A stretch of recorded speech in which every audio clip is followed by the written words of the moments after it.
Mark 7. Then came together unto him the Pharisees, and certain of the scribes which came from Jerusalem. And when they saw some of his disciples eat bread with defiled, that is to say, with unwashen hands, they found fault. For the Pharisees and all the Jews, except they wash their hands oft, eat not, holding the tradition of the elders. And when they come from the market, except they wash, they eat not. And many other things there be, which they have received to hold, as the washing of cups and pots, brazen vessels, and of tables. Then the Pharisees and the scribes asked him, Why walk not thy disciples according to the tradition of the elders, but eat bread with unwashen hands? He answered and said unto them, Well hath Isaiah prophesied of you hypocrites. As it is written, This people honoreth me with their lips, but their heart is far from me. Howbeit in vain do they worship me, teaching for doctrines the commandments of men. For laying aside the commandment of God, ye hold the tradition of men, as the washing of pots and cups, and many other such like things ye do. And he said unto them, Full well ye reject the commandment of God, that ye may keep your own tradition. For Moses said, Honor thy father and thy mother, and whoso curseth father or mother, let him die the death. But ye say, If a man shall say to his father or mother, It is Corban, that is to say, a gift, by whatsoever thou mightest be profited by me, he shall be free. And ye suffer him no more to do aught for his father or his mother, making the word of God of none effect through your tradition, which ye have delivered, and many such like things do ye. And when he had called all the people unto him, he said unto them, Hearken unto me every one of you, and understand. There is nothing from without a man that entering into him can defile him, but the things which come out of him, those are they that defile the man. If any man have ears to hear, let him hear.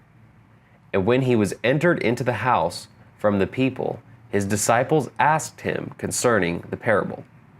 And he saith unto them, Are ye so without understanding also?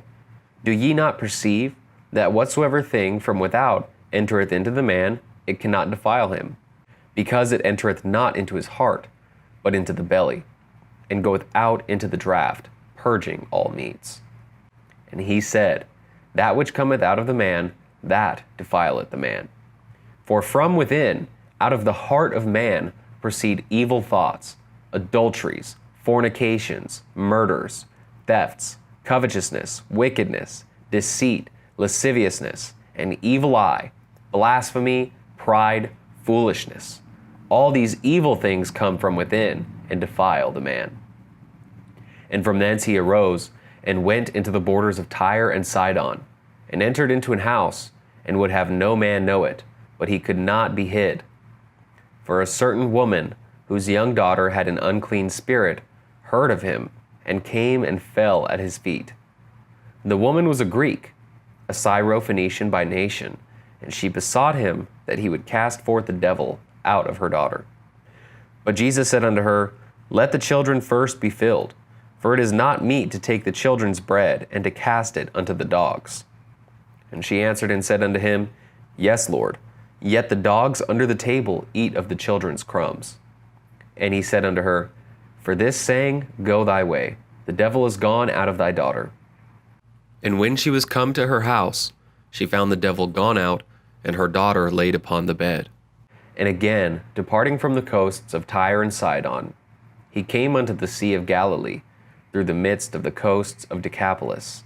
And they bring unto him one that was deaf, and had an impediment in his speech, and they beseech him to put his hand upon him. And he took him aside from the multitude, and put his fingers into his ears, and he spit, and touched his tongue. And looking up to heaven, he sighed, and saith unto him, Ephphatha, that is, be opened. And straightway his ears were open, and the string of his tongue was loosed. And he spake plain.